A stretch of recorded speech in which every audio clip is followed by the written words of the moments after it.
রাসূলুল্লাহ সাল্লাল্লাহু আলাইহি সাল্লাম কি দিয়ে ইফতার করতেন?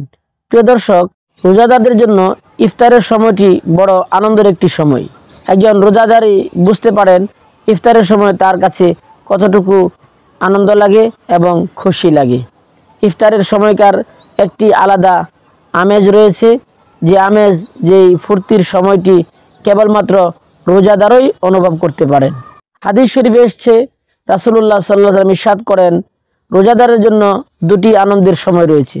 একটি হচ্ছে ইফতারের সময়, অপরটি যখন আল্লাহ তাআলার সাথে সাক্ষাৎ হবে তখন। সুবহানাল্লাহ। স্বাভাবিকভাবেই ইফতারের সময় খেজুর খুবই উপকারী একটি খাদ্য, কেননা খেজুরে রয়েছে পুষ্টিকর সকল উপাদান।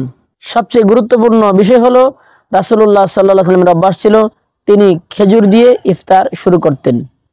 হাদিসের বিভিন্ন বিখ্যাত কিতাব যেমন তিরমিজি শরীফ, আবু দাউদ শরীফ, ইবনে মাজাহ এবং মুসনাদে আহমদের মধ্যেও হাদিসটি বর্ণিত হয়েছে।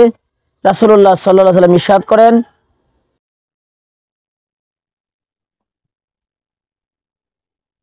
তোমাদের কেউ রোজা রাখলে সে যেন খেজুর দিয়ে ইফতার করে, খেজুর না হলে পানি দিয়ে, কেননা পানি পবিত্র। তাছাড়াও রাসূলুল্লাহ সাল্লাল্লাহু আলাইহি ওয়াসাল্লামের অভ্যাস ছিল তিনি প্রায়শই খেজুর দিয়ে ইফতার শুরু করতেন। মহান আল্লাহ সুবহানাহু ওয়া তাআলা আমাদের সকলকে কোরআন এবং সুন্নাহ অনুযায়ী চলার তৌফিক দান করুন। আসসালামু আলাইকুম ওয়া রাহমাতুল্লাহ।